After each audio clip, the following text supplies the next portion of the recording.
Olá, seja bem-vindo a mais uma aula do Componentes Design. E na aula de hoje sobre tabs, nós veremos sobre esse componente que visualmente é muito simples, mas que pode trazer um pouco de confusão aí, principalmente onde que ele é utilizado. É uma aula exclusiva, isso significa que se você estiver assistindo pelo YouTube, por qualquer outra rede social, tem um link na descrição para a aula completa. A aula completa você assiste ela inteira e também a parte prática no Figma, onde eu ensino a criar essas tabs como componentes lá no Figma, tá? Eu vou ensinar a criar duas tabs diferentes. E também só lembrando que quando você adquire uma aula exclusiva, a gente doa 20% da receita daquelas aulas que foram compradas no mês para uma instituição que promove o bem. Pode ser de caridade, pode ser uma ONG, e a gente aí faz o bem em conjunto enquanto você aprende algo novo. Vamos lá agora então, definição do que são tabs. Segundo a NN Group, que é o site onde eu utilizo para pegar essas partes teóricas, as tabs, a tab, né, é um elemento de interface do usuário que permite aos usuários visualizar seletivamente um único painel de conteúdo entre uma lista de opções disponíveis, que seriam essas abas ou tabs. Então, nesse caso aqui, eu tenho uma lista, né, de cozinhas, pizza, hambúrguer, sushi, vegetariana, saladas. E aí, se eu mudar aqui, ele vai me mostrar um conteúdo diferente relacionado àquela tab, sem sair da página, tá? A anatomia, basicamente composta por 4 itens. A gente tem o label, que seria o título da tab, da aba. Nós temos também o grupo de tabs, ou abas, né, que seria a junção de todas as tabs. A gente tem aqui o indicador de seleção, que não necessariamente precisa ser uma barra, tá? Visualmente ele pode se apresentar de diferentes formas. E a gente tem, por fim, o painel em si, que vai exibir o conteúdo relacionado àquela aba, àquela tab, tá? Claro, há possibilidade de elementos extras nessas tabs. Alguns são mais frequentes, alguns não são tão frequentes assim, mas nós podemos adicionar outros elementos para ajudar os usuários aí na navegação das tabs. Então, o primeiro deles, e talvez o mais comum, é a utilização de ícones, como aqui, tá? Depois a gente tem uma outra situação que eu não vejo com tanta frequência, mas que é incluir alguns elementos de ação, tipo adicionar, fechar, renomear, copiar, dentro dessas tabs aqui ou próximos a elas, tá? Talvez copiar é mais comum, ou renomear, né, dando 2 cliques, poderia ser algo mais comum, mas eu confesso que eu não vejo isso com tanta frequência. Da mesma forma, o mover, né, que seria o drag and drop, então eu consigo reordenar a minha lista de tabs. Eu já utilizei algo parecido, mas foi no menu vertical, na lateral esquerda, onde eu podia reordenar essa listagem. Como tabs horizontais, eu nunca vi.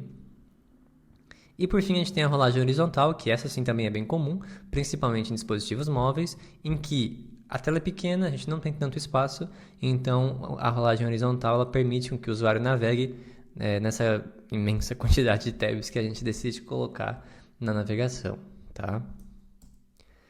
Aí eu trouxe alguns exemplos para a gente ver na prática como que isso se manifesta. Então, a Manufactum aqui é uma empresa da cidade vizinha, onde eu moro aqui na Alemanha, que ela vende vários produtos legais e qualquer designer se apaixonaria à primeira vista quando entrasse nessa loja, igual aconteceu comigo.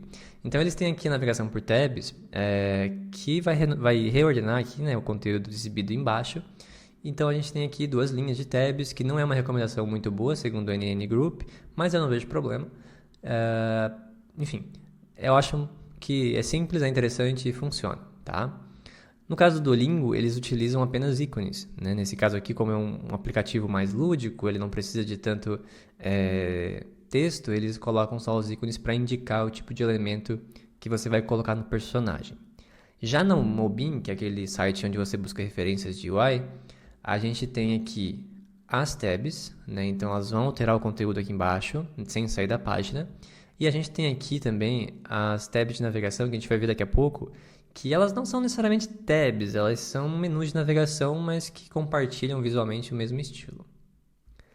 Nós temos também no mobile aqui essa versão de tabs bem maior do que as outras, né? Se eu não me engano aqui é o Squarespace, ou qualquer outro aplicativo aí de e-commerce, que tem aqui título, tem números, então elas acabam tendo uma visualização diferente das outras que são só texto. O iFood também tem tabs, né? Clicando aqui eu consigo exibir os conteúdos relacionados àquela categoria. E aqui o Squarespace também, a gente tem as tabs como rolagem horizontal, tá? E é uma coisa bem interessante de se notar que toda rolagem horizontal é interessante que a gente coloque um indicador de que há mais conteúdo naquela rolagem, né? Que é a gente chama de... enfim, aliás, é uma das leis da Gestalt, né? Que seria a continuidade. Então é bem interessante pensar nisso quando você for colocar uma rolagem de tabs aí no seu aplicativo. A Wikipedia ela tem aqui as tabs bem comuns, então eu alterno entre artigo e discussão, sem sair da página. E aqui é um dispositivo, se eu não me engano, é coreano. Me corrijam se eu estiver errado, eu não lembro muito bem qual é o país desses caracteres aqui. Mas aqui é interessante que as tabs elas têm esse formato aqui, que é bem retrô, né? Porque esse formato aqui ele traz a inspiração daquelas pastas de arquivo do mundo físico. Então, lá nos anos 2000 e alguns quebrados, era bem comum as abas elas serem dessa maneira aqui, em todos os lugares, né? Nos sistemas, nos sites, elas tinham cara de pasta mesmo física. E aí, com o tempo, a gente foi simplificando até ela aparecer com isso aqui, que são só textos, indicadores de seleção, hover e tudo mais, que é o caso dos GPTs aqui, né? É as inteligências artificiais que você pode explorar lá no ChatGPT. É isso aí. E a gente tem aqui Adobe. Adobe utiliza ícones, então, para compor as suas tabs. A tab aqui, ela atualiza os tipos de produtos exibidos no painel. E esse foi o último exemplo. Então, só para você entender que as tabs, duas coisas, na verdade. Elas podem parecer outros componentes, principalmente menus de navegação, e elas utilizam outros elementos para poder compor aí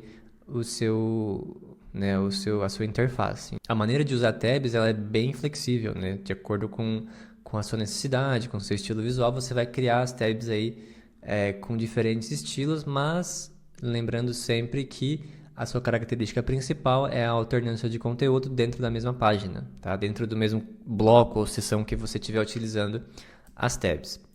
E aí a gente vem então para os tipos de tabs, que eu mencionei brevemente ali no começo, que seriam